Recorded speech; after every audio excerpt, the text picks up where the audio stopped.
Alright, I hope you guys are doing well. Want to do a quick video here on, once again, Beyond Meat.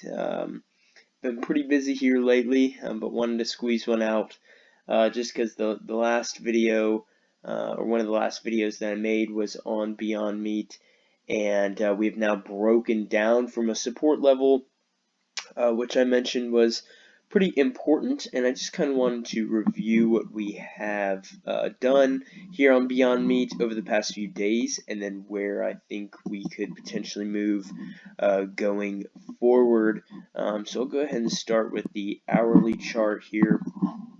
And at the time of the last video, this is right in here at the end of the trading day on Wednesday, and then we had Thanksgiving. So we had a holiday, and then Friday was only a half day trading. And Friday we saw it was pretty interesting. We saw a push up towards 85. We did not go higher than what we previously saw here at 84.97.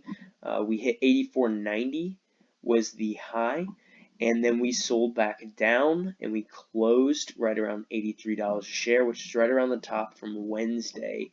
We also have had a couple tops back here, so it kind of left people guessing. Maybe if you were in, maybe you wanted to draw like an upward trend, something like this, and then you were to go into the 5-day 15-minute, and we looked right in here, and it was right around open.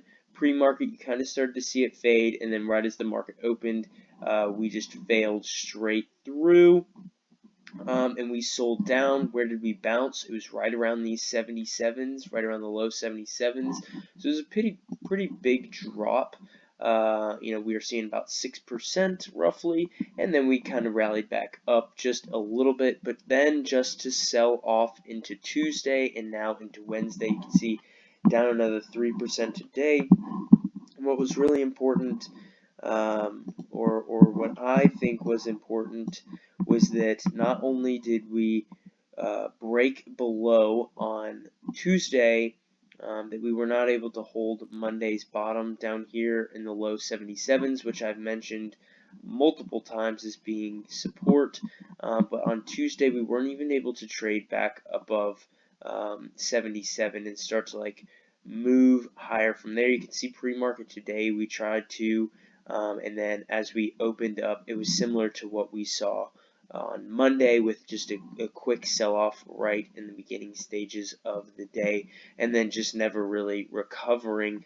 And now another big thing is that we have made a lower low than what we saw back here, and that just puts it into the way that I see Beyond Meat here is we came up to this resistance at $85, and people weren't even willing to set their sell orders above 85. Like the fact that we weren't even able to break through 85, that everybody was selling before we got there, thinking it wasn't strong enough to move through. That was a sign to me of weakness, and then to have a sharp sell-off the following day, that just shows me that this is very weak. We didn't bounce off of this 77 mark, which we had bounced off of a few times previously, and now we're setting lower lows. Also on the 4-hour, which is a little bit more difficult to look at, but here on the 4-hour, I had mentioned that we had traded above not only the 50, but we had climbed above the 100-day, and that the 200-day could act as a pretty strong resistance.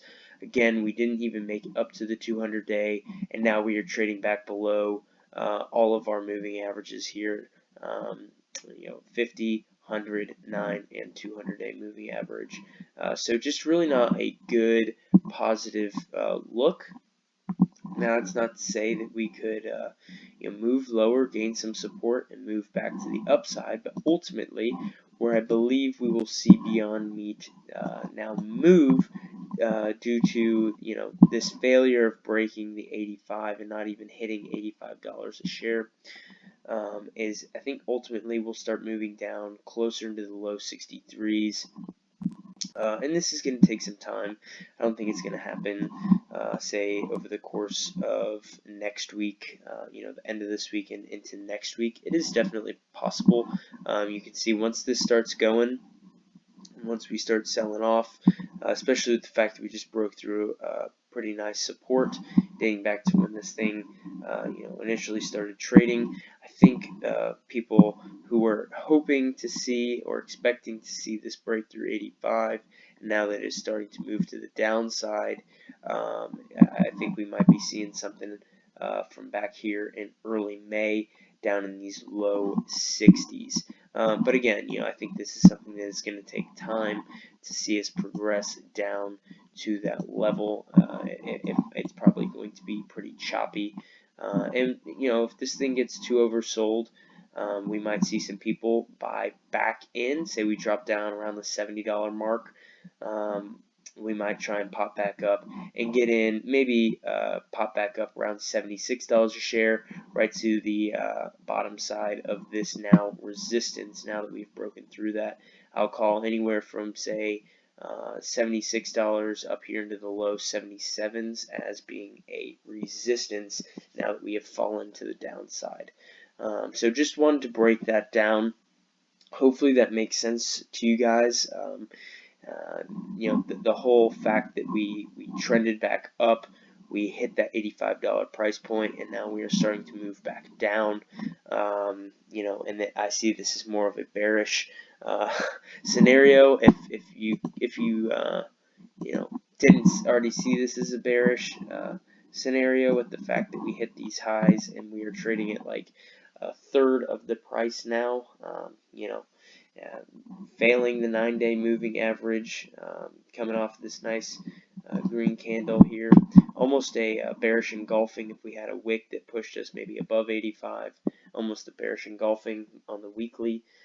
So just not looking like a good chart, not something that I want to hold for the long term, but still want to break down and analyze for you guys so that you can kind of understand maybe what some other traders are thinking on Beyond Meat. So once again, looking to see down here in the low 63s as we move, or the low 60s around the $63 price point as we move into the future, probably towards the end of this month or moving into next year. So I hope you guys enjoyed the video, and thank you for watching.